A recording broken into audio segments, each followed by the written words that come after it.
आलमी मार्केट में पेट्रोलियम मसनूआत की कीमतों की बात करें तो पेट्रोलियम मसनूआत की कीमतों में कमी, महंगाई की चक्की में पिसे अवाम को रिलीफ न मिल सका। निगरान हुकूमत का आइंदा 15 रोज तक पेट्रोल और डीजल की कीमतें बरकरार रखने का फैसला।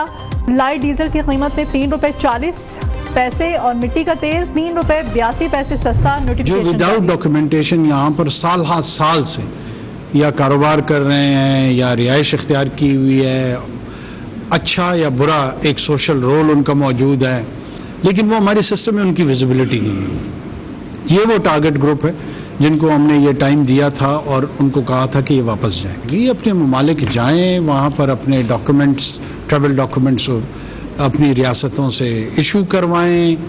हमारा जो मिशन है वहाँ से वीज़े लगवाएं। वो तालीम के मकसद से आना चाहते हैं, वो कारोबार के मकसद से वापस आना चाहते हैं, जिस हैसियत में भी वापस आना चाहते हैं हम उसको फैसिलिटेट करेंगे। हम एक रेगुलेटेड मूवमेंट चाहते हैं। और गैर कानूनी मुक़ीम अफराद के इनखला की डेडलाइन खत्म, पाकिस्तान ना छोड़ने वालों के खिलाफ आज से भरपूर एक्शन होगा। हुकूमत का वाज़ेह पैगाम। निगरान वज़ीर आज़म अनवारुल हक काकड़ कहते हैं अफगान मुहाजिरीन की वतन वापसी की डेडलाइन हतमी है, वापस जाएं, वीज़ा लगवा कर पाकिस्तान आएँ। किसी के इमलाक और कारोबार पर कब्जा करना या हथियाना हमारा मकसद नहीं है। दुनिया का कोई भी मुल्क गैर कानूनी अफराद को रहने की इजाज़त नहीं देता। सरफराज भुगती ने कहा यह तासुर गलत है कि सिर्फ अफगानों को निकाला जा रहा है। इनकला गैर कानूनी मुक़ीम अफराद के खिलाफ है, किसी मखसूस गिरोह के खिलाफ नहीं है। हमारे ऊपर कोई बैरूनी दबाव नहीं। अफगान मुहाजिरीन दो तरफा मसला, तालिबान हुकूमत से मुज़ाकरात किए जाएं। मौलाना फजल रहमान का निगरान हुकूमत से मुतालिबा। कहा कानूनी तौर पर मुक़ीम अफगानों को ब्लैकमेल, उनकी जायदादों पर कब्जा किया जा रहा है। ऐसे इक़दाम से पड़ोसी मुल्क के साथ ताल्लुकात मुतासिर होंगे। दो तरफा मुज़ाकरात के मसले को संजीदगी से हल किया जाए। जबकि दूसरी जानिब सरबराह JQI से चीनी सफ़ीर की मुलाकात, बाहमी दिलचस्पी और CPEC के अमूर पर बातचीत। शाहीनों ने बंगाल टाइगर्स का शिकार करके फिर उम्मीद जगा दी। ग्रीन शर्ट ने 7 विकेटों से शिकस्त दे दी। 205 रन का हदफ 39वें ओवर में हासिल कर लिया। फ़खर जमान 81 रन बनाकर टॉप स्कोरर रहे। इनिंग्स में 7 छक्के और 3 चौके शामिल। अब्दुल्ला शफीक 68, कप्तान बाबर आजम 9 रन बनाकर आउट। कौमी टीम की शानदार बॉलिंग। बंगाल टाइगर्स की 46वें ओवर में 204 रन पर इनिंग्स समेट दी। महमूदुल्लाह 56, लिटिन दास 45, शकीबुल हसन 43 रन बनाकर नुमाया रहे। शाहीन आफरीदी और मोहम्मद वसीम जूनियर ने 3-3 खिलाड़ियों का शिकार किया। हारिस रऊफ ने 2 खिलाड़ियों को पवेलियन की राह दिखाई। इफ्तिखार अहमद और उसामा मीर ने 1-1 विकेट ली। टीम पाकिस्तान पॉइंट टेबल पर 5वें नंबर पर आ गई। वर्ल्ड कप में पाकिस्तान का सफर अगर मगर से मशरूत। सेमीफाइनल तक रसाई के लिए कौमी टीम की दोनों मैचेस जीतना जरूरी हैं। पाकिस्तान अगले 2 मैचेस न्यूजीलैंड और इंग्लैंड के खिलाफ खेलेगा।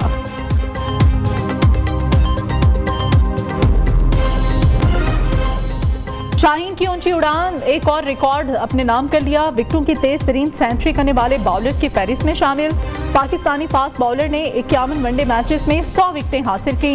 ऑस्ट्रेलियाई बॉलर मिचेल स्टार्क ने 52 मैचेस में विकेटों की सेंचुरी मुकम्मल की। इलेक्शन कमीशन ने PTI पर कोई पाबंदी नहीं लगाई। तहरीक इंसाफ पर पाबंदी लगाना ना हमारा इख्तियार है, ना ही कानून इस बात की इजाज़त देता है। उनके खिलाफ कार्रवाई का ताहाल कोई मामला नहीं। चेयरमैन PTI के वफादार इस इलेक्शन में हिस्सा लेंगे। इससे ज्यादा लेवल प्लेइंग फील्ड की क्या यकीन दहानी कराऊं। निगरान वज़ीर आज़म अनवारुल हक काकड़ ने वाज़ेह कर दिया। कहा इंतखाबात की तारीख देना इलेक्शन कमीशन का काम है। इंतखाबात में हर किस्म की मुआवनत फराहम करेंगे।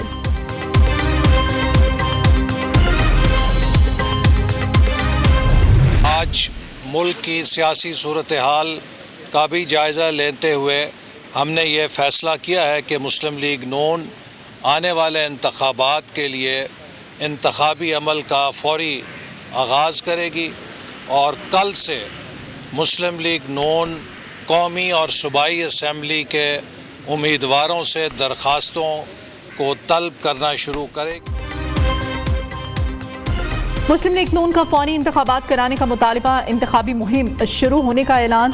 उम्मीदवारों से दरखास्तें आज से वसूल की जाएंगी। मंशूर कमेटी भी कायम कर दी गई। नवाज शरीफ के ज़ेर सदारत इजलास के बाद एहसन इकबाल की मीडिया टॉक। सबको पता है नवाज शरीफ के साथ नाइंसाफ़ी हुई, अब अदालतें झूठे केसेस का अजाला करें।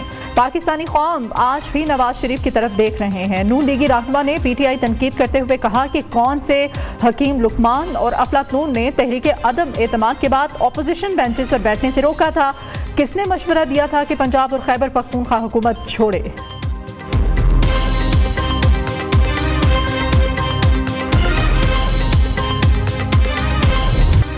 नैब तरामीम केस का फैसला, फौरी मुअत्तल करने की दरखास्त मुस्तरद। सुप्रीम कोर्ट ने एहतसाब अदालतों को हतमी फैसला करने से रोक दिया। केस प्रोसीजर एक्ट के तफसीली फैसले से मशरूत। चेयरमैन पीटीआई, नैब, अटॉर्नी जनरल, तमाम सूबाई एडवोकेट जनरल्स और एडवोकेट जनरल इस्लामाबाद को भी नोटिस जारी।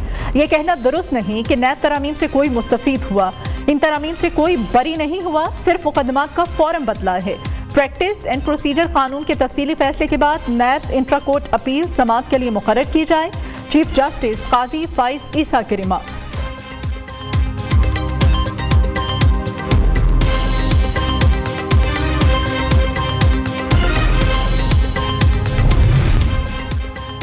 सुप्रीम कोर्ट बार एसोसिएशन के सालाना इंतखाबात का गैर हतमी नतीजा। आसमा जहांगीर ग्रुप के हिमायत याफ्ता शहजाद शौकत ने बड़ी फतह हासिल की। हामिद खान ग्रुप के उम्मीदवार अब्दुल कतूस 1558 वोट ले सके।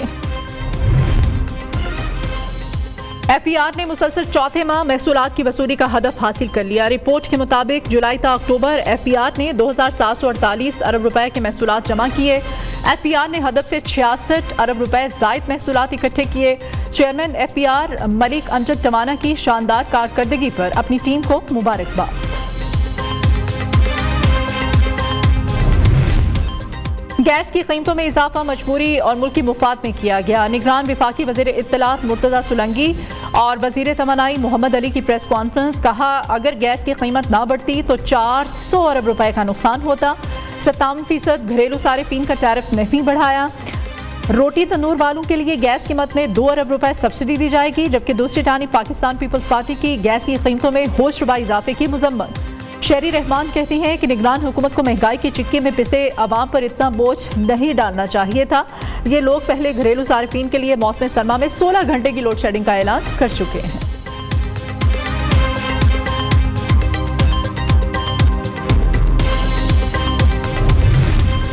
महंगाई के सताए अवाम को मामूली रिलीफ। एलपीजी की कीमत में 9 रुपए 95 पैसे कमी। फी किलो कीमत 251 रुपए 3 पैसे पर आ गई। ओगरा हुकाम के मुताबिक एलपीजी की कीमत में कमी नवंबर के लिए की गई है। अलहमरा आर्ट काउंसिल में मुख्तलिफ ड्रामे नुमाइश के लिए पेश। Cultural performance. जिलानी पार्क में भी मेले की रौनकें अरूज पर।